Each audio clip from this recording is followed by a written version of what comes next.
Voss here from the ChrisVossShow.com, the Chris Voss Show.com, the ChrisVossShow.com.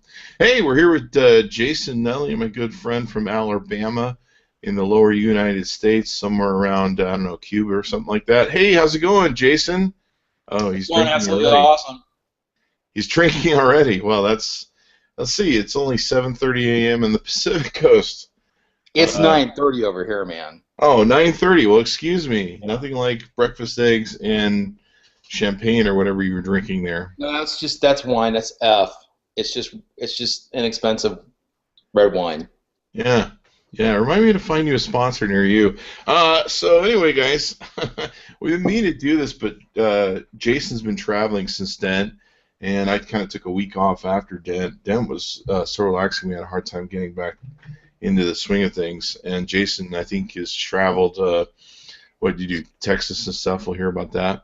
But we went to DentTheFuture.com. It's DentTheFuture.com with our good friend Steve Broback and Jason, forget his last name. But we had a great time, didn't we? Yeah, I call him Jason Beta, by the way, because Jason Beta, Alpha, you're the Alpha. Jason Prime is right here. Ah, I see how that works. I see what you're up to there. You know, that was the other thing, too, is Steve would come up to me and he'd be like, hey, man, have you talked to Jason? I'm like, yeah, he's at the bar. And he's like, what? And I'm like, yeah, Jason's at the bar. And he's like, no, Jason, my guy Jason. I'm like, oh. It's Preston, by the way, Jason Preston. Yeah, He's Preston, really cool guy. co-founder of Dent, really cool guy. He did a great presentation with his wife about quality of life and raising kids while being an entrepreneur or a super achiever. It's actually a really neat presentation. I gotta watch. What's really cool about Dent is I missed a lot of stuff because we were working on a little Cabal stuff. Me, you, Scoble, and Scott Jordan, and a few of us were off in our little meetings going, hey, how do we take over the world? So I missed a lot of videos, but I guess you can now see them on the Dent website, at least some of them, and I'll be able to catch up on some of the different stuff that I missed, so that's going to be a lot of fun. So we went to DentTheFuture.com in Sun Valley, and this was the best conference event I've ever been to because it was relaxing, it was peaceful, it was intimate, quiet. Oy vey. It was just, I had a hard time. I had such a hard time. I didn't work for another week when I came back. I don't know about you. I know you were running around town partying, but no, it really is. The thing about it is, it's really I had to work in Atlanta because I had, I actually have a real job and. I'll give you a break. You took a week off in Atlanta and hung out with Jay, our good friend. No, that was Nashville. I spent the rest of the week in Nashville. Does it really matter? Anything south of sophistication, which is anything below New York City, is Nashville's a really different culture than Atlanta. But anyway, I did spend about a week with Jay. Hung out with his family and learned why it is that life without kids in the house is so much more restful. Yeah. He's got 2 teenagers in the house, and it's worse. It's actually worse than having a cat. You came home and you're like, this cat isn't that bad. Yeah, nobody yells at the cat. Nobody screams at the cat to get their schoolwork ready or tell them to come downstairs for breakfast. We don't have to yell at the cat to get ready for going out to events at night. Hey, nobody yells at the cat. Hey, we're going to dinner. Get down here. Anyway, yeah, Jay's house was entertaining, and we actually went and saw Ari Spears at the comedy club when I was in town. Yeah, that was a lot of fun. Let's talk about Dent because we don't care about what you. Well, Dent's a blast, man. The thing about Dent was it's 150 people. Every single person there is somebody I wanted to talk to. I did not get a chance to talk to all 150 people because I do spend a little more time with each individual person than most people do. I met some really neat people that I hadn't met before. I met, of course, all my friends that a lot of my friends, some of them were missing, but a lot of my friends that I talked to on a regular basis were there, and it was great to get together person on person. And Scott Jordan's party. Oh, yeah. Oh, my God, that was off the hook. Man, Laura just absolutely killed it with the food. I think I gained 30 pounds. Yeah. And then we all had to go home. Were you with us the first night when we had to go back in the van? Yeah. So let's start from the beginning and let's fill people in so they know what we're talking about. So the thing about Dent is just 3 days in Sun Valley at the Sun Valley, I think the Sun Valley Inn Resort, and it's basically billed as an intimate event, an event where it's invite only. You have to apply if you want to go. And then if you do get invited, you end up paying a lot of money to go. So it's not for the cheap, drunk crowd of the South by Southwest. You're like, hey, we're here to get stupid drunk and sit in porta potties all day. It's for definitely some intelligent, higher-end sort of people, except for Jason. I'm not sure how he got invited. Oh, he knew Robert. But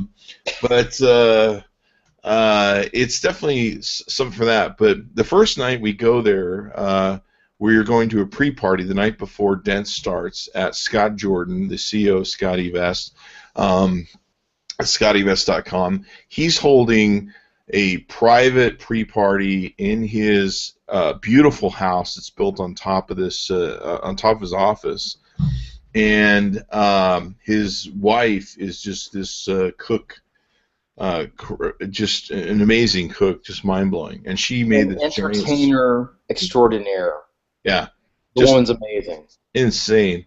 And so it was just like living in, I don't know. We felt like billionaires.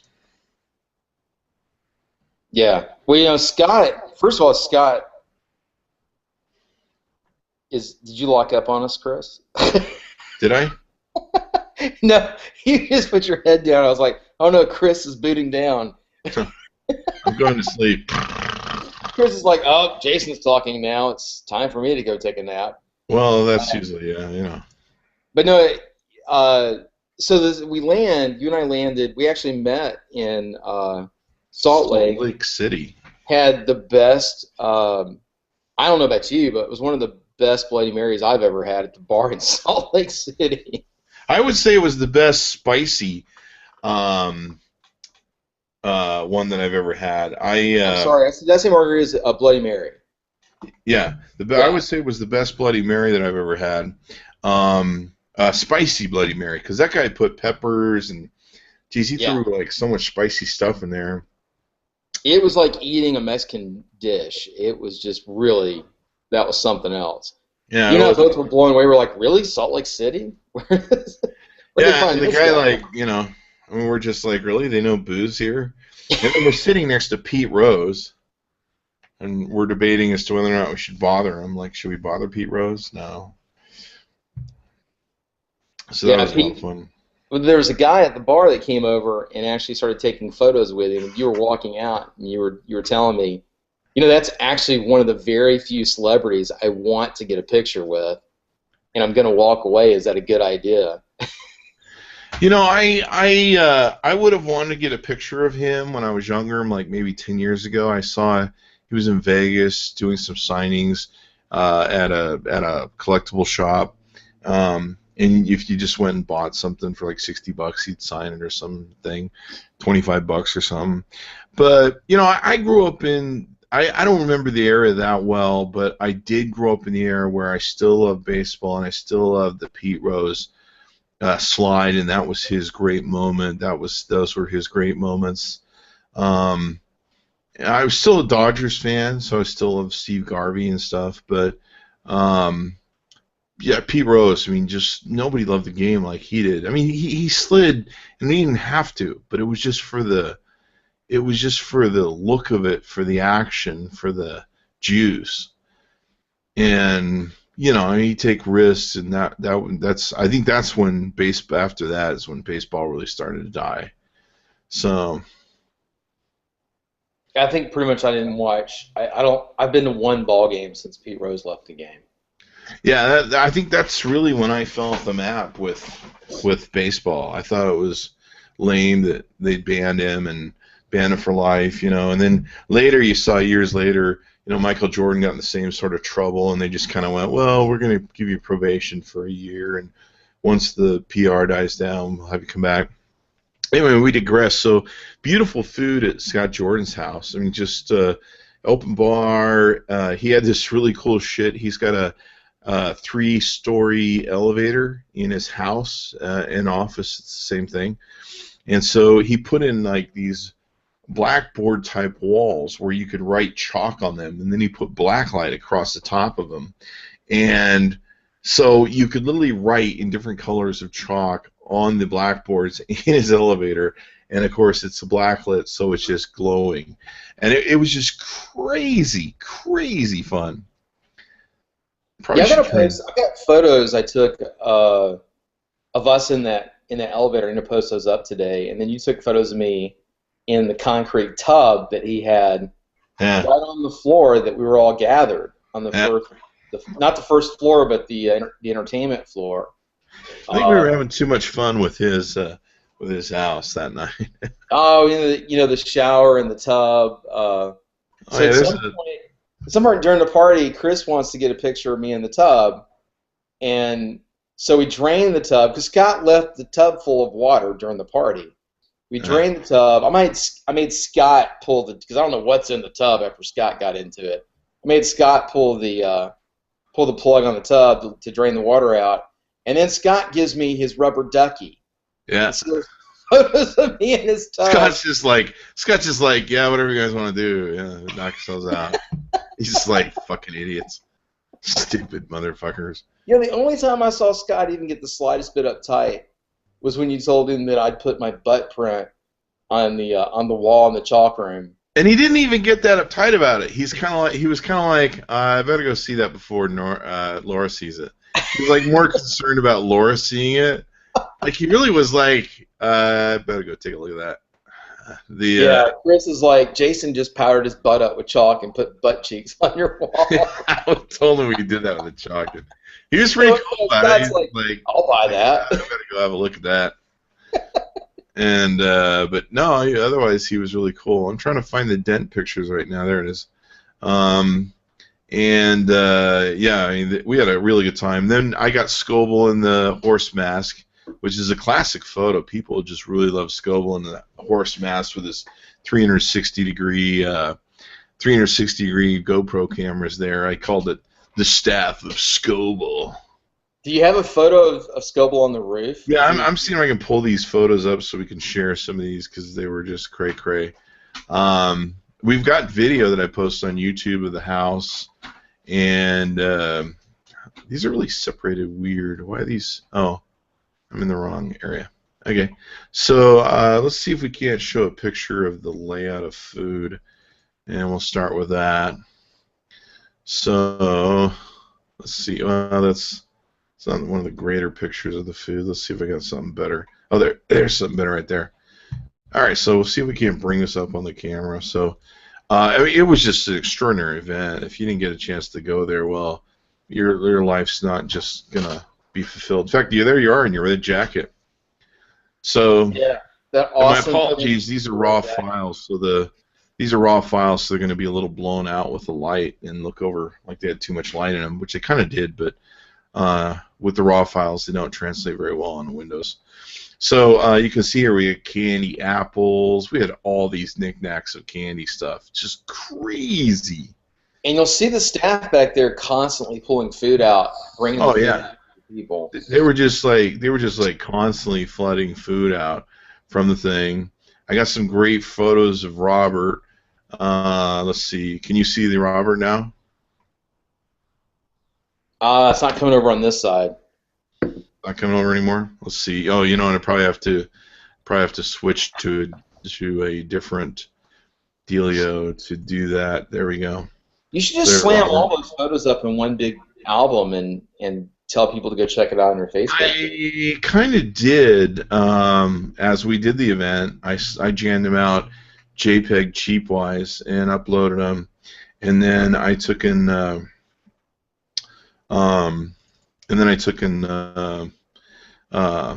I went back through and did the ones that I liked and stuff and had a good time. Let me interject here. This is the thing that's really cool. You know, Robert was on his hiatus. He was on his downtime. Wasn't posting to anything. So if you need a Robert fix, Dent the Future was probably the best opportunity of all time to get your Robert fix, because he was in prime form. Oh yeah. You know, prime form. He was clicking on all cylinders. He was talking smart, and he was sharing everything he's been talking about and looking at. There it is. There's the Robert on the roof. There's so many people that have called for this photo to be his new profile photo. It might end up being once he comes back. But Chris, whoops, shit. I'm gonna meerkat this. Chris Voss Show. Meerkat. Shit, I can't even spell my own name. .com. So I told you I was in Dallas talking with Neil Rappaport. Yeah. And at some point, I said something about you at Dent, and I said, yeah, I was talking with Chris Voss, and both of Neil's kids go, oh, the Chris Voss Show.com. I love it, man. You got Neil's kids programmed. Even Neil's kids are doing the Chris Voss Show.com. Yeah. Then we got a great picture of Scoble on the roof. I told Scoble, I says, I want you to go up on the roof with a horse head, and I want you to act like you're like Moses, that classic Moses that's up on the thing. And so he Charlton Heston pose. Charlton Heston pose. Yeah. He wasn't getting the reference at the time, but we got a good shot out of it. Let me see if I can find one of the better shots. He ended up on one of the most famous scenes of all movie history. Yeah, it's like the most famous of all. And he parts the Red Sea and shit. Here's one that's kind of it's not really well done. It's not one of the ones I finished, but we'll put it up because you're not going to get good quality through this thing. I think here's the photo of Robert Scoble.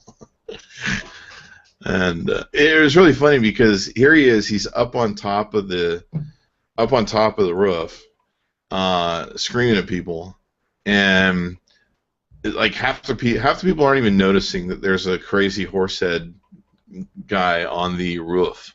They're just like not even.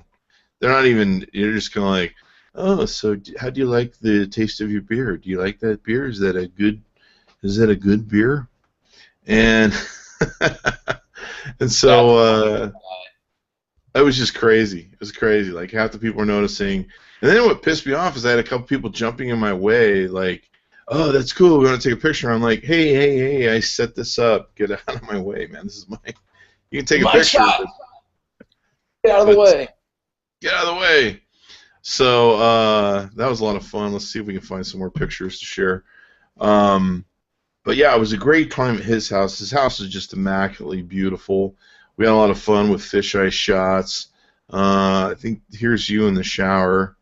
Of course, you're clothed, which is a good thing because no one wants to see that shit. It's bad enough you torture your wife with your nakedness. Of course, she's contractually obligated. Okay, man. Well, you'll be on the couch tonight when she hears that. Where's Scoble? Scoble's busy. He says he's doing deadlines. So we're talking about him at Dent right now. So there's Jason rubbing his underarms, and then here's us in the elevator. This I thought was a cool picture. I don't know if this is a good one. Yeah, here we go. So we'll show this, but we're in the elevator. Scott's elevator is house, and this is the elevator where it's blacklit in it, and you can see that we've got the Chris Voss Show, the Vossinator was here, all that sort of good stuff on it. And so people from the party are just writing. So Robert's got his on the right there. You've been scobilized. And so just funny stuff. Funny stuff going on with it. So yeah, we had just this great food, great hors d'oeuvres the whole time, great craziness. Oh yeah, here's you in the. I really didn't get a good picture of you in the hot tub or you in the tub, partially because at that point I was getting a lot of blowout noise on my camera and I should have adjusted it, and I think partially because we were laughing so bloody hard. we were just like laughing our butts off. We're And having so, too much fun to get good yeah, photos. we're just, I was just shaking and laughing. So the photos of you in the tub really didn't come out much. It's kind of funny. That actually looks too small for you, and you're much shorter than I am. The tub? Yeah, it doesn't look very big for you. Were you? You know, Scott Jordan and I are the exact same height. Oh yeah. We actually talked about that. Scott's like right now like 15, 20 pounds lighter than me. And I was talking about how we basically had the same frame. He's just in way better physical condition than I am. We're talking about, that I thought the tub was kind of small. I agree with you. That was the tub you'd have to kind of crouch a little bit, but I don't know what Scott's doing in that tub, man. I know his bed was on that floor, and I didn't touch it. Well, it's kind of funny. It's just plain concrete. There's no liner. There's no. I was thinking if you were to slide down the side of that thing, on your bare backside, Yeah. that could be uncomfortable. That could be an unpleasant experience. Scrape your butt up. Let me fast forward to something real quick, because later that night, Scott sort of walks us out the floor, on the bottom floor, to show us his new lighting work that he had done on the building. Which, if you follow Scott and you went through the whole drama of him building that building downtown, it's in downtown Ketchum, and he just went crazy on that building, doing all kinds of crazy stuff. It's not ever ended. He's still experimenting. He's still putting new lights up there. He's still going, over the top. And he was showing us these effects on the bottom floor with the light coming through, the black light on the paint, and how the glass works. And we get outside, and he goes, "Okay, guys, y'all have a good night." Chris, please overstayed our welcome. It was, 1 o'clock in the morning at that point or something stupid. Yeah, and Buick was really cool. Buick had a fleet of cars they brought in, and Buick is like driving us all over the place, but they shut down about 10 or 11. So it's me, you, Mary Ann, Scoble, and just the four of us, right? Yeah, it's just four of us. And so we're like, holy crap, it's like 1 or 2 a.m. and freaking Haley, Idaho. How the hell do we... God offers us a ride, right? Yeah. And so he's got this 1970s VW van. Oh, I think it's it's like 1950s. It's not that late. I don't know. I think it's in the 60s. I'm pretty sure you told me it was in the 70s. All so right. he goes, hey man, you guys just drive my van back. And so Robert's, thank God, is the only sober one, because we're all, been drinking, and he hasn't. So Robert's the designated driver. Thank God we had that situation going. Otherwise, we would have been screwed. We all been walking for miles back to the hotel. So we get in this 1970s whatever VW bus, and Scoble's trying to back it up, and Scott's having to help him. Scott's like, hang on, man. Okay, keep in mind you don't have any power steering, you don't have any power brakes, and you gotta basically pull this lever, the emergency brake, and at the same time you gotta put it in right in if you've ever driven a VW bus, the transmission is like a 5-foot circle of fucking gears. So he's like, you got to do this, and so we're trying to just back this thing out of fucking Scott's house. Meanwhile, Scott's got a BMW. He's got a nice 4Runner. We're like newbies in Sun Valley. It's 2 a.m. in the morning. God knows what's going to happen to us to get back. He puts us in this shitty fucking old VW that God knows if we'll ever make it back. And he's like, hey man, this vintage classic VW van with wood paneling, real wood paneling on the inside, an actual rollback sunroof that you had to crank back. Everything is manual, and there's no seat belts because it's from whenever they didn't bother putting seat belts in. And Robert finally gets it out of the driveway, and I really thought we were going to die at the first intersection. Yeah, he hits the brakes and that thing sort of swerves off to the right. Thank God it was 1 a.m., man. Oh, if there'd been in traffic, we'd have been in trouble. And then we're all like using Waze, and we're trying to find our way back to the fucking hotel. And we're driving through this wooded scenery it's like we're in this whole bus experience. Reminds me of the Texas Chainsaw Massacre, where they're like, "Hey, we're lost somewhere in Texas at night. Hey, oh, there's a house with a light. Go near that."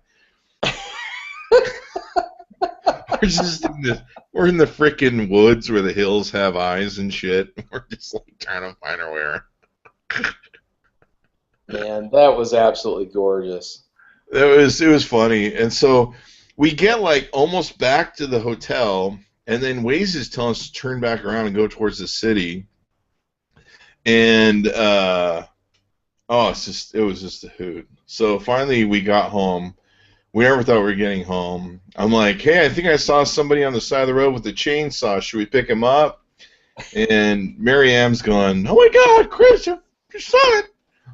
And, meanwhile, he's just trying to stop and drive this van.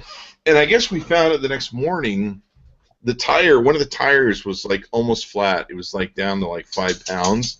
And so poor Robert's like doing this diesel truck steering at this piece of shit. Yeah. Trying to turn corners, there's no power steering. He's just turning it over and over again. And it doesn't stop particularly fast either. It's got these it's like the old school go-kart brakes where it feels like you're just like pressing a piece of metal on the wheel. That's pretty much a good description. Go-kart brakes. It just did not feel like it had power, any kind of no influence whatsoever. It was like just trying to hold the wheel down. It was so slow at stopping. I was like, and if you hit something in this thing, you're toast. Yeah. There's no seatbelts. There's no seatbelts. There was no airbags. The only recourse you have is you're traveling in something that's pretty much made of steel back in the day, but. Given other than that, the funny thing is the whole time with those VW buses, the air vents are in the back, so they just suck up in the exhaust. So The whole time you're driving it, the smell of gas and fumes are just enveloping the inside of the bus, and you're just starting to choke to death and get high off of gas fumes. Memories of my childhood, man. I mean, if we would have driven for another hour, we'd just been driving around the countryside going, oh, God. So it was the next morning. We stayed up till like 5 o'clock in the morning, 4 o'clock in the morning. Yeah. But I don't know if you remember this, but you didn't make it to the autocross that Buick put on. No. Buick put on an autocross. Yeah, I was up till 5. At like 9 o'clock in the morning. So I get up because it says 8:45, and I decide this is the activities day, which is one of the great things about Dent, because you do these really intimate activities where you get to hang out with just a handful of people and do cool stuff. Some of us go off skiing. Some of us go do autocross. Some of us go do. Well, I wanted to do autocross. I was like, I don't know what Buick's going to bring out, but whatever Buick's got planned for autocross, I want a piece of that. So it's like at 8 o'clock in the morning, 8:30 in the morning. My alarm goes off. I get all cleaned up, go down because we're leaving at 8:45. Had I known they were going to do it till noon, I'd have slept in. But I hauled down there, and I threw a video up of James Cisneros wiping out a bunch of cones, and so they put you in these Buicks, Buick's S series, not your father's car, turbocharged, but it's still a luxury type sedan. It's not. These are not Porsche 911s. These are good sized, comfortable. They're turbocharged and high performance sedans, but they're not. They're not necessarily made for autocross. And we're going around that parking lot, and they got a Buick guy in the car with you. I don't know if it's a PR or one of the Buick driver people. They're in the car with you, and they're timing you because it's a competition, and they're coaching you through the turns. Yeah, there was like a prize you could win if you Yeah, a free trip to L.A. There was a race in L.A. Yeah, So my guy's in there going, hit the brake before the turn. I'm like, nah, screw that, man. I don't own this car. I don't own this car. I hit the turns full throttle, and he's like, okay, you're gonna spin out. I'm like, yeah, that's the goal.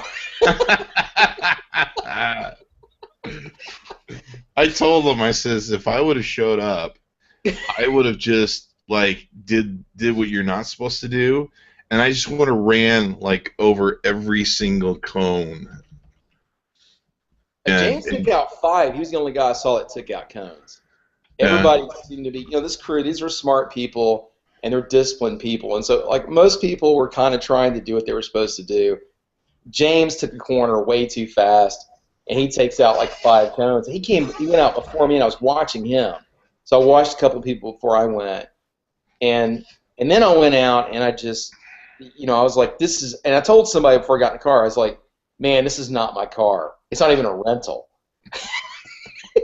And I know the guy in the car with me had to have gotten a little concerned when I turned to him and said, little beads of sweat are starting to form on his forehead. I turned to the guy and I said, hey, if I total this car, my insurance covers the deductible, but are you guys going to cover that for me? Or what happens if we roll this thing, man?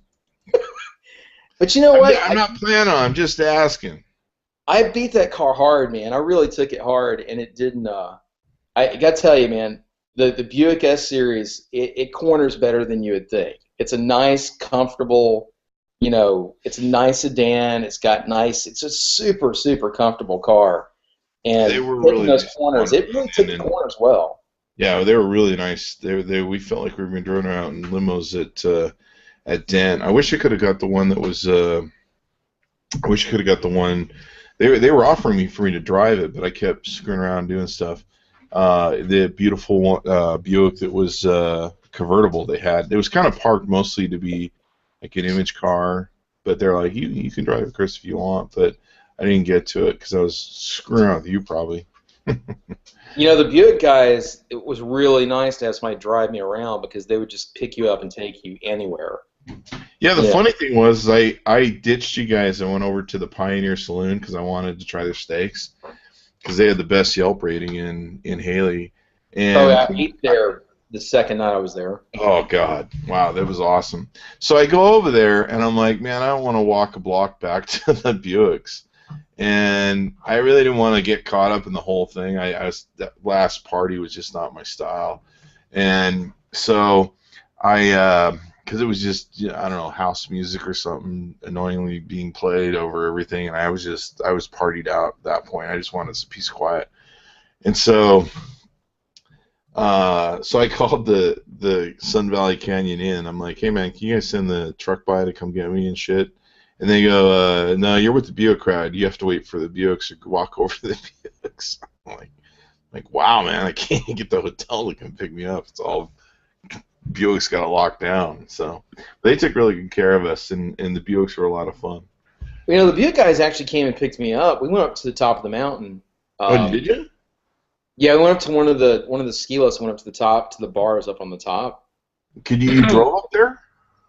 No, Buick took us up there. Well, no, not to the top. We took the ski lift up. Oh, I was gonna say you could drive up there. That was pretty cool. No. This was. I don't think there's any roads up there. This, we grew. I think we went like 6,000 feet. I wanted to go shoot and wanted to go up there, but I was being too lazy. So we were having a great time. We were up till 4 or 5 just about every night, having cabal discussions and secret stories that probably violated everyone's NODs. I tell you, man, we had some 4 a.m. conversations, really late nights with some people that did some cool stuff in some startups. NDAs, not NODs. NDAs, yeah. But we had some really, talking to some guys that were there from the early Twitter days. And the early Twitter stories were just freaking amazing. Some stuff about Blue Origin was discussed. There were some cool conversations. Yeah, every night. Rocket technology, I just want to put this out there. No NDAs were violated on rocket technology. So if somebody does some reverse engineering on this conversation, The guys I was talking to about that did not disclose any national secrets. Yes. So we want to My clarify wife that. shooting somebody. The Twitter stories were pretty awesome. Then the second night, Robert had hunted down the first employee of Apple, and I forget his name. You know his name? Yeah, Daniel Cockey. Daniel Cockey, really super nice guy. We had a drink with him in the Salt Lake City bar on the way back out. Yeah, he had some great stories about Steve Jobs and getting high with him. He actually went with Steve Jobs when Steve Jobs went on his little sabbatical to go get high and go to, what was it, Asia, China, whatever.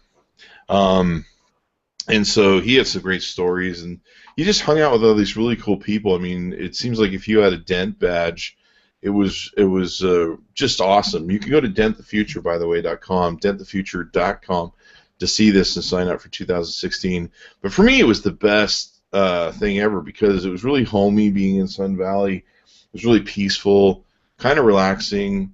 You know, half the time we go listen to people that were talking, and then half the time we go sit in little cabals and talk about future and what's going on, and then all of a sudden we'd be talking at the bar, and someone would walk in, some artist gal would walk in and start playing on the piano, and we'd all be like, okay, well, let's check this out.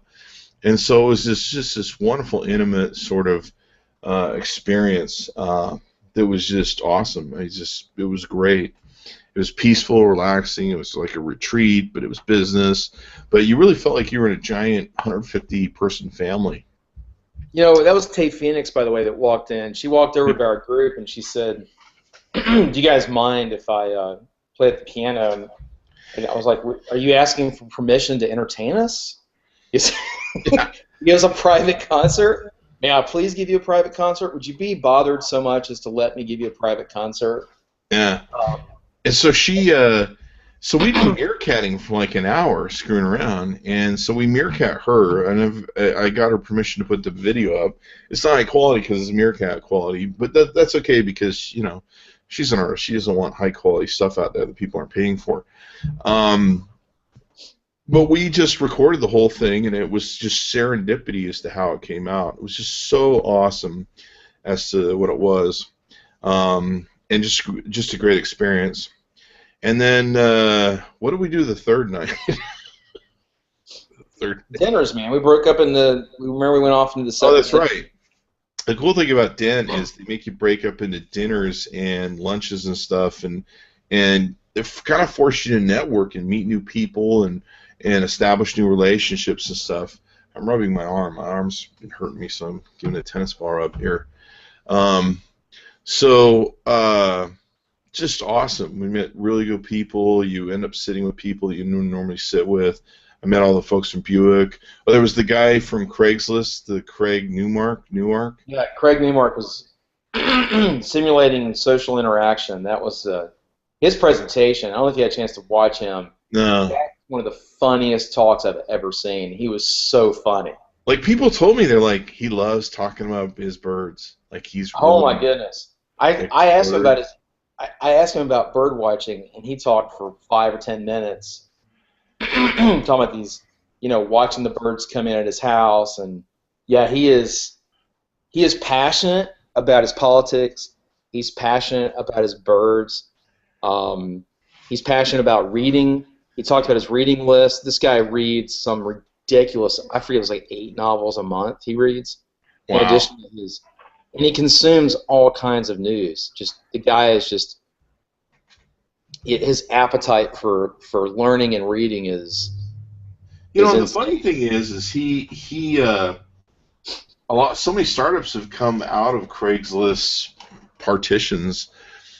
He really had a chance to put his finger on some really crazy startups, and he's just really happy running that simple little site and keeping it simple. It's crazy. Well, you know, Craig's doing things. If you look what he's actually doing and his influence, if you understand his mindset, I think if you and I were of Craig's caliber mentally and had been in the position that Craig was when he built Craigslist, I have no doubt that you and I would have a private jet and, you know, be Yeah, balling. yeah. And there'd be ads all over it. It would be. Yeah, that's what we would do. I mean, we would just make crap loads of money and sell out. Yeah, we'd sell out. And Craig's concerned, he talks about, consciousness about government and society and his focus. He really is one of those guys that lives what he talks about. He really is focused on improving the world. He's concerned about news accuracy. But if you look at who he influences and how his influence, whether you agree with his politics or not, if you look at what Craig does and how he influences the way news is happening in America, the guy's he's very impactful on dozens of levels. The guy's just a very active guy. Yeah. And talking to him was fascinating, and seeing his presentation was hilarious. Yeah, I'll have to watch it. Hopefully it shows up on the Dent thing. Whoops, I just messed up. People have been asking who I'm talking to, so I put it up to where people can see you now. Not like anyone's going to care. They'll probably tune out for sure now. They'll be like, oh, God, not that guy. Not Jason Nunley. Who's that Jason Nunley guy? Meerkatting this. So yeah, the private conversations and dinners and then the third night. What did we do the third night? We did dinners, but there was more conferencing, more cabal conversations. Took a lot of photos. There was a bunch of stuff that was going on that we were missing out on that was really cool.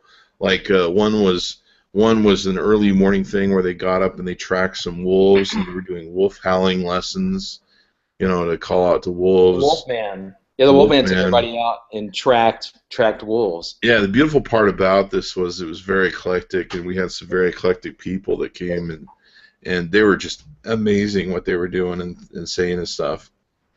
And don't forget, there was the breakfast with Scoble, Matt. Matt, by the way, he did the DJ at the house party kind of thing that you bailed on.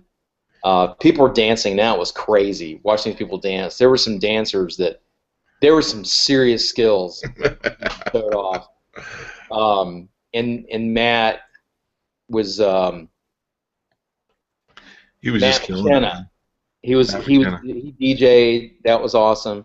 And then the next morning, the morning we left, Scott Jordan comes over with the Death Trap van again. The Death Trap van takes us to breakfast, which was amazing. and then takes us out to go see a grave. Yeah. Took us out to Hemingway's grave. Yeah. And remember the thing that the one thing that was at the grave? Yeah, you were the one who noticed it. I'll let you tell it. So we're at Hemingway's grave. Yeah, and here, I don't know, people who know the story of how Hemingway left this world, there's a single shotgun shell right at the foot of the stone. And it's the stone that covers the entire length of the grave. And right at the foot of it, and it was funny because Scott was talking about how normally there's people leave things there. It's usually decorated. But this time there's like some coins and a shotgun shell. Dark. That is dark. Yeah. I took a photo. That is one of the creepiest photos I've ever taken. That was just so dark. It was pretty dark, man. It was you were just like, okay. And then somebody made the comment, they go, Hemingway always had a double barrel shotgun, so he really needed two of those. It's like, God, geez, wow. Didn't he need two shells? Isn't he missing a shell? Yeah, but maybe, I don't know, maybe that's what got him. So, it was the second shell. It was the second shell. Maybe he jerked a little bit, and it's crazy. It's crazy. So, yeah, it was fun to do that, and then we pretty much the Buicks drove us to the airport. I had the hardest time getting back to work for like a week after that. Oh, here's my picture I wanted to share of Grumpy's. Was it Grumpy's Bar or? Oh, Grumpy's. I got a video I need to throw up. That place was amazing. It was amazing, but it was a really shit ass bar, man. Jesus. Oh, it's low rent. It's not only, it's so low rent that Like, if you want to improve this place, you just have to burn it to the ground. That's how Oh, low it's rent it is. beer cans are like stuck up on the ceiling, and it's Yeah, and they've got these the plywood sort of things that you sit on. There's no cushions, and I mean the place is just nasty. Like if you're a germaphobe, you go in this place, you'll freaking lose it. I'm like sitting in the booth, and my shirt is sticking to something on the back of the booth, and I keep moving around the booth, thinking, well, maybe it's just one place. But like no one's ever washed these booths in like 50 fucking years. And so I took a great photo that I love of the whole place with my fisheye. But like you walk in, you can't get anybody to serve you. You can't get anybody to help you. You kind of have to stand at the bar and look like a stupid tourist. And they've got 3 people working the bar and the grill, and the 3 people look like they probably haven't bathed in probably, I don't know, months. So they're playing. What was interesting though is they were playing like metal, like classic, like AC/DC, Metallica. Yeah. And like half the locals are looking at you in the bar like they're serial killers, and you're in the next meal. And then I'm just standing there looking like a tourist, and everybody else is like a stoner freaking skier. Like, hey man, you going to? So I finally just the one guy pouring beers, he looks at me and he looks at the lady, he yells at her, he goes, "Hey man, you gotta take this guy's order?" And I'm like, yeah. I'm just, like, hey, I'm not being an asshole, he is. And she's like, yeah, I'm trying to work the grill. And he goes, you don't have any burgers on the grill. And I'm just like, you guys want to work this out? I'll come back later. I mean, it had a complete feel of just this shit bar. I think Grumpy's is a must experience if you ever make it to Ketchum, Idaho, though. It's about once. If I go again, I'm gonna throw in a Molotov cocktail and a match and call it a day. That place was a dump. So here's the funny thing. The guy brings out, I order like a burger, right? And I order a burger, and they bring me the burger, and there's these plastic trays that hold the burger and fries, right? They're those loop-to-loops kind of oval things, right? They bring them to me, and they're stacked up 3 on top of each other. So the bottom of there's 3 doors there. The bottom of each tray is touching the top of the burger, smashed into it, of the next burger in the tray. So mine's like on the bottom. So the guy's like pulling them off. And he's like, "Here's yours." And you're looking at the bottom of these things, going, "Oh my God, has anyone ever washed the bottom of these things?" You're just like, you know what? Just eat burger. Thank God my mom was a bad cook. I'll have a chance at living. It was just. I mean, the cleanliness. They clearly don't have anything like Vegas or California where they have an ABC food review of this place, because you just looked at everything in it and just went, oh, like everything was sticky. It was just sticky, and like, does anyone wipe this place down? So let's talk about real quick. You were talking to me earlier before the broadcast started about teenage engineering. Yeah, let's get into that. So let's talk just real quick tell me about what the guys at Teenage Engineering are doing. So Teenage Engineering is this company in Europe somewhere, and you'll have to forgive me for not knowing. Europa. You're over in Europe. Well, it's all the same place, man. You don't have to clarify a country or anything. Yeah. It's just Europe. And these guys make a product. They revisited this product that was made in 1974. I believe it was called the Carlson. You'll have to look it up and stuff. And it basically is called the OD-11. If you go to teenageengineering.com, you'll be able to see it. I'm going to try and hold this up. This thing is mofo heavy. And that's because it has a lot of good quality stuff. You can see we've got a power button here. We've got the OD-11 on it. That's a big box, man. Yeah, this thing is heavy. It feels like a subwoofer. You got a volume button, and then right here a audio in cable. I'm sorry for moving around. It's not the best way to show this thing. But in here you've got a left-right auto center switch. you've got power cord input, and then you've got your optical in, and then of course it's got a little bass and some smart wiring and stuff. I'll show you guys what this is based on here in a bit. So, teenageengineering.com. This thing, I was pretty kind of surprised by it because it's just one speaker. You know, you can buy more and pair them up left and right if you want. But I was like, well, I guess they say it's awesome and it's definitely expensive. So the grate will come off. You probably want to leave it on, but it will come off so you can see what's going on inside of it and stuff. And let's see if we can't. Okay, so let me see if I can hold this. Now it's kind of designed to sit on the floor. It's not really a desktop sort of speaker, but it's designed to sit on the floor.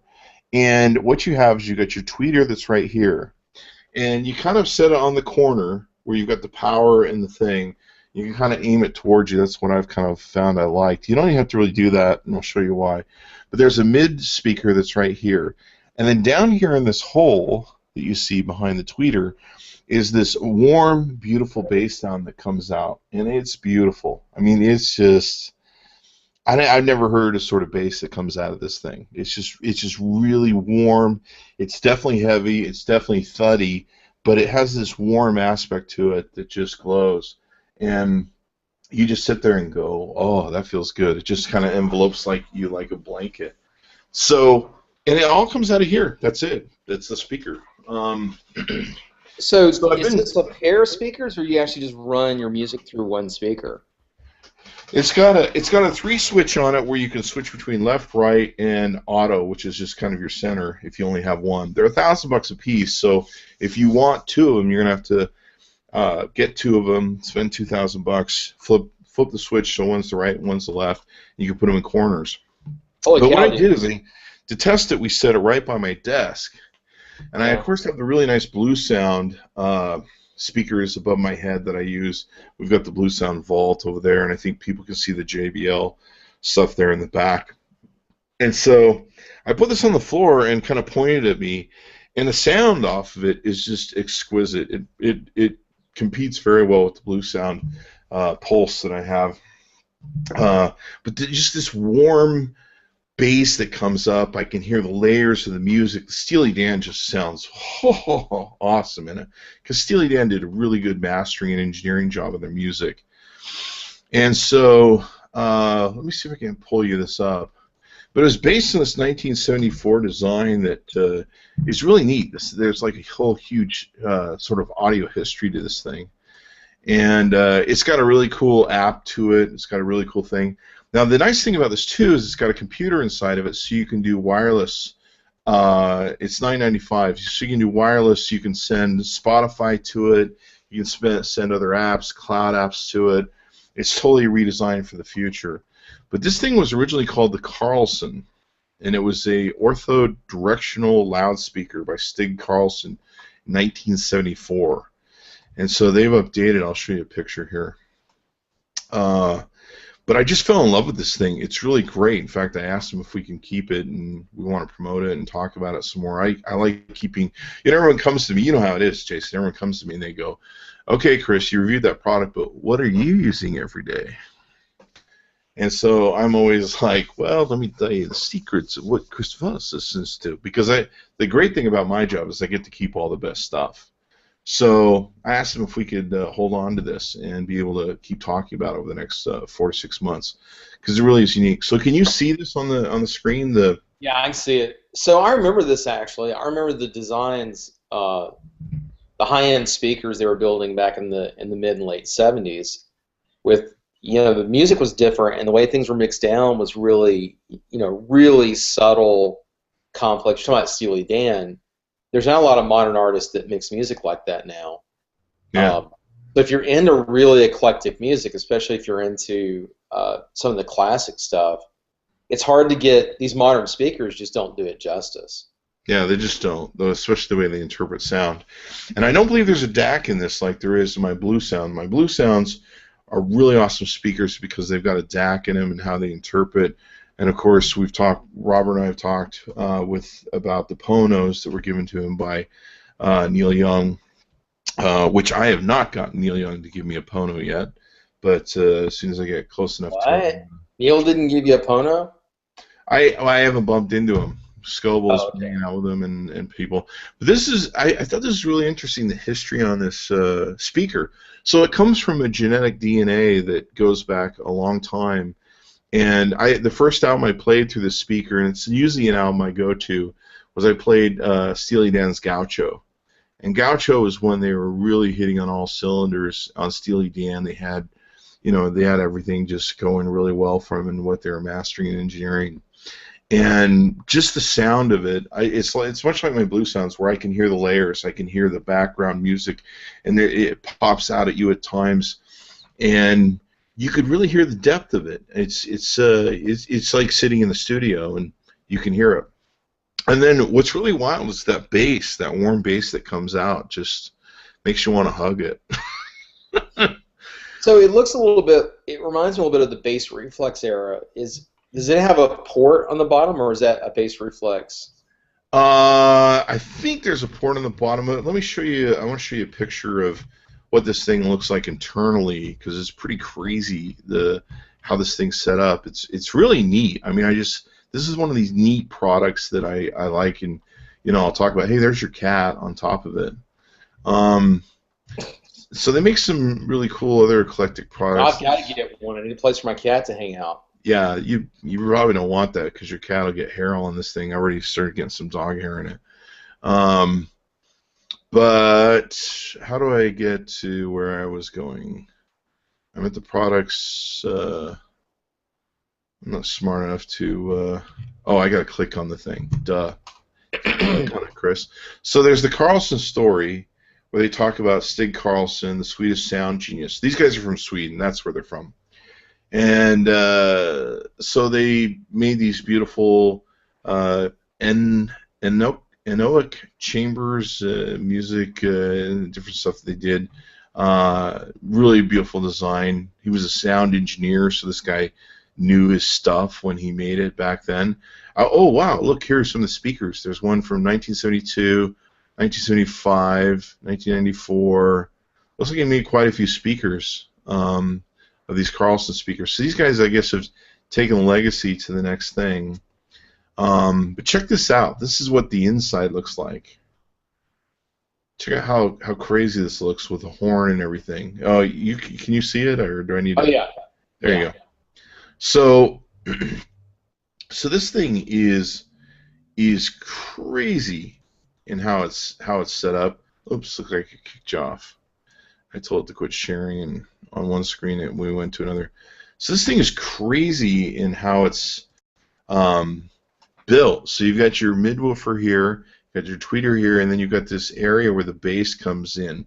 And part of what it's doing is it's using what I believe is the wood or the composite from the body of the unit. And you've got in the OD11 you've got an ortho engine, custom design, processing, crossover filtering, and wireless communication in it. It's a 100-watt speaker. It's got Bluetooth 4 in it, beamforming, Wi-Fi technology. You can run AirPlay through this, so you can run it through your Apple device. You can run it through Spotify. I think that's where I got interested in it, Spotify. We've had all the Spotify people sending their speakers and their Wi-Fi players to us. And it's got one woofer, one tweeter, and it's a two-way ortho directional loudspeaker. But the warmth that it gets from using this canal that goes down is just oy vey. It's just beautiful the way it's built. And I think the reason I'm enjoying music from that era is because it was designed from music from that era. You know what I mean? Yep. Yeah, so it's got just crazy how it's built. So this huge pipe that's here, and the sound is just immaculate. It just comes out at you, and so I just fell in love with it. I mean, if honestly, when people are like, hey, can you send that back to us? I'm like, sure, yeah, we'll put that in the mail because I don't really care about it. I mean, you get a good review or something, but you're like. Hey man, I'll just take I don't want to keep that. It's a nice product, but I don't like it that much. But every now and then a product comes along that I really like, then I'm like, I really have to keep a hold of this. And you know how I am. I share it with all my friends. I take it out to Robert's house or share it with Robert, and I'm like, check this out, dude. And so all my tech friends get to see it. They get to share it. They get to have fun in it with it. And it's pretty cool. But the other thing is, too, is it's amazing to me because I've always had my speakers at my head height. I'm always trying to get my speakers coming at my head. And what's really funny is this sits on the floor and it's kind of aimed towards me, but it's not really like, it's not here, right? And it still just brings up this beautiful practical sound that's just amazing. And I just fell in love with it. So what I need to do is get a couple of those here at the house. Yeah, there you go. There you go. You know, I use the old, I've got some old Pioneers, and some friends will make fun of me. Because I had this, you know, the old style rack, you know, power amplifier. Sure. And my different decks. In my little get up in the basement, my little basement dungeon office area looks like something out of the 70s. You know, it's not 70s technology. They're more modern than that. But I actually bought, you know, the full-size Pioneer speakers, the old schools, because the music doesn't sound the same. You know, you buy these high-end, small, you know, modern speakers, and a lot of the mid-range, a lot of the warmth that these old tracks have, it just doesn't come through the way you remember it from the day. Yeah, and I've been using it for like the past. See, normally, if you see, I have the Blue Sound Pulse. Blue Sound sent us 3 of the speakers, and we've gotten a chance to keep a hold of them, and I use them all the time. The Vault, I love bragging on them and talking about them, and we've been promoting them quite heavily. We did a versus comparison with them and Sonos. Let's see if I can learn. But this sits right above my monitor, so this hits me almost right in the face of my monitor. It's a Blue Sound Pulse, beautiful, 300. It's 36. Let's see, it's 36. It's not 24/16-bit. It's 36-bit or 35-bit, and then I think it goes up to like 300 or 700. I don't know. I have to look it up. So this thing sits up here, but what I've had this thing doing is on the floor. You're not going to see it. It's a big mess. My office is all blown up since we're moving. But what I've had is on the floor next to me instead of the Blue Sound, which is right here in front of my screen. And it's just been really great. Just right there. Just boom. Sounds awesome. Sounds like it's sitting right in front of me. And I think part of it's just the resonance of not only the cabinet but the floor and the way it's built to push the sound upward and out. So this is a great speaker that you could put into the corners of your house. They're not like like you can see right now, one of the JBL 590 BKs that are back there. It's not, obtrusive where it's this giant speaker sitting in a room. And just the sound is just awesome. So I've loved it. I've been using it as my computer speaker for the last few days, just for the computer speaker, and then playing videos through it, testing it out. But I got to tell you that old music, man. I should put some Led Zeppelin through it here, see what that does, huh? Yeah, you should. You should definitely throw some Led Zeppelin. So let me segue you off to another sponsor. I understand that you have a drone from DealTrader. Yeah, should we pull the drone in? Does anybody want to see the drone? Yeah, briefly. That was my segue into. I'm actually working on the new DealTrader.com. NewDealTaker.com? NewDealTaker.com is going to be a new, slick experience. We're going to have mobile. It's going to be much more friendly. It's going to be a great experience for people who are looking for deals. So you should probably go to the old DealTaker.com and sign up for their newsletter, and then bookmark that sucker if you still do old-fashioned bookmarking, because DealTaker.com is a place to get deals and coupons. Tons and tons of coupons. And the new system, we're going to be hopefully rolling that out in just a few weeks. I'm working on that today. Yeah. And, I got a chance to get in there. That's what I went to Dallas for, get in there with the DealTaker folks. And they have links to discounts on drones. And that is a hot drone. Dude, this thing is so hot and sexy, man. This thing is hot sex. you got cameras on the bottom. Of course, I don't have the camera mounted, but the camera's there, and then you've got some other cameras that tell where it's on the ground if it loses Wi-Fi, so you mount your camera up in here. And then, let me sit down. This baby is heavy. And so you've got, here, let's turn this around so that the kids can see it on the Meerkat, so they can. So what is this drone? Which one is this one? This one is the Inspire 1 by DJI, and it is bad. And what happens is you've got the camera that usually sits here. So once this baby takes off, it lifts off, and the legs come up, and it's really cool to watch. The legs come up, and they get out of the way of the camera so the camera can spin 360 degrees. So now, is that a gimbal? Does that one have the gimbal on it? Yeah, it's got a 3-axis gimbal. It'll mount here. It'll go all the way around, and it goes up and down. And I mean, you can really fly this thing crazy where you just throw it all over the place, and the gimbal will keep a level picture for you.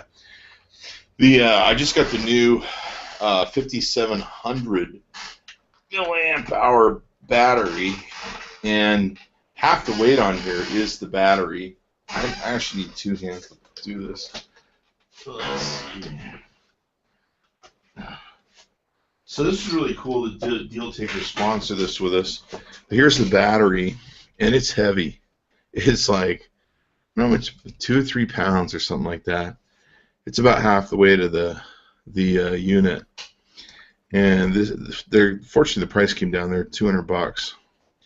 So this will give you about 20 minutes of play. So I wonder, does DealTrader have? Does DealTrader have? Is there a coupon on DealTrader for? Yeah, you can go to DealTrader.com and you search for DJI, and you get all the DJI drone stuff for the Phantom. Oh, I'm looking at it right now, dude. I'm looking at if you search for the DJI Phantom on DealTrader.com, you will find a whole bunch of coupons.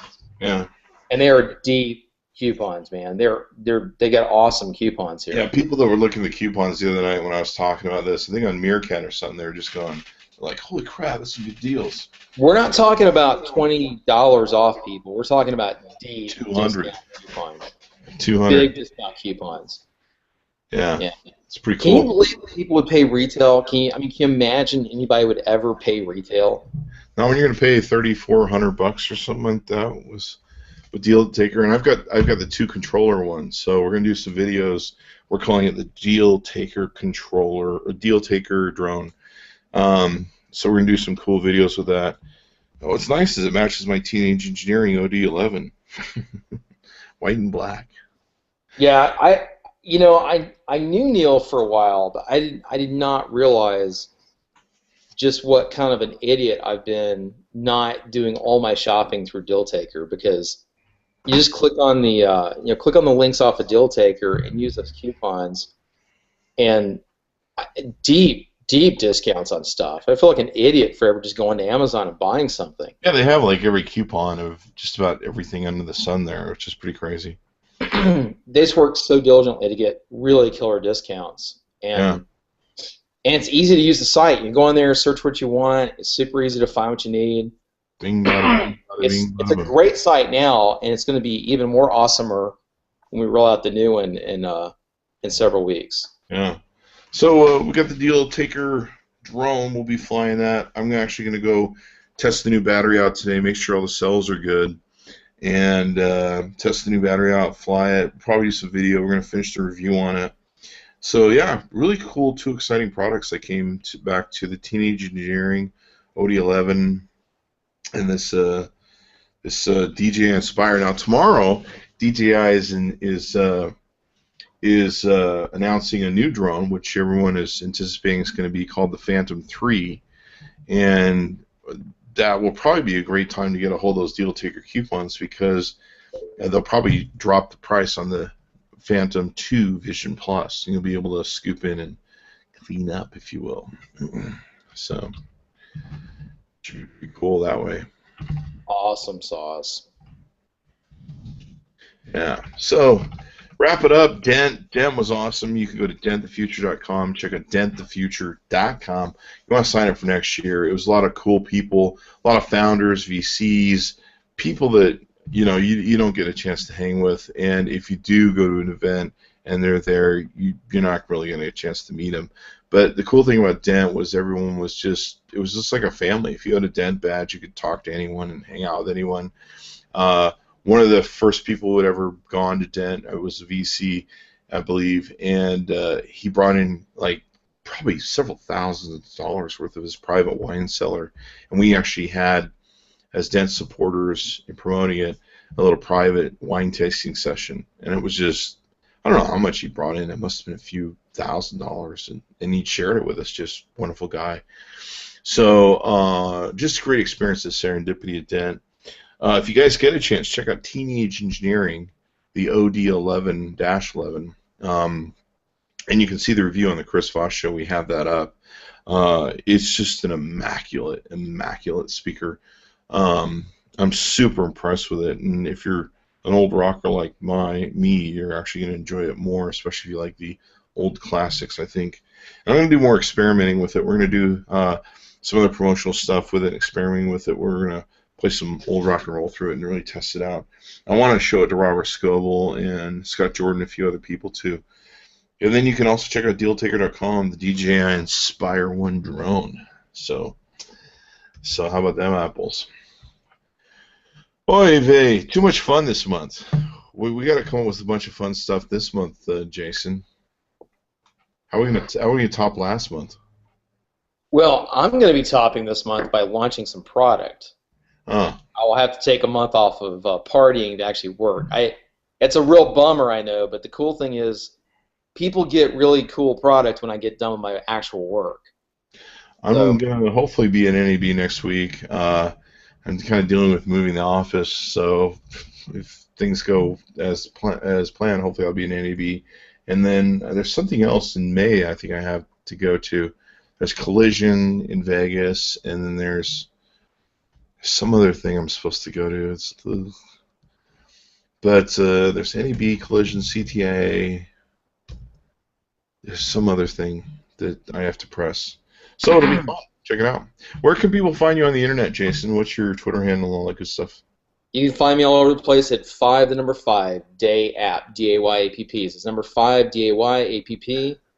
Facebook page, Twitter, YouTube /C/5dayapp, 5dayapp.com. All the links are there, and we build apps fast, slick, and right. Fast, slick, and right. So be sure to check him out. Be sure to check out teenageengineering.com, DealTrader.com, and dentthefuture.com. Great experiences we had. Wow. And you can see all the pictures on the Chris Voss Show. And if you tuned in halfway through the broadcast, it'll be on the Chris Voss Show on iTunes. So be sure to subscribe on iTunes, and also you'll be able to watch the full thing. So there you go. Thanks for coming by the ChrisVossShow.com, guys. Lots of fun, great stories this time around. And we'll see you next time. See you, Jason. Cheers. All right, man.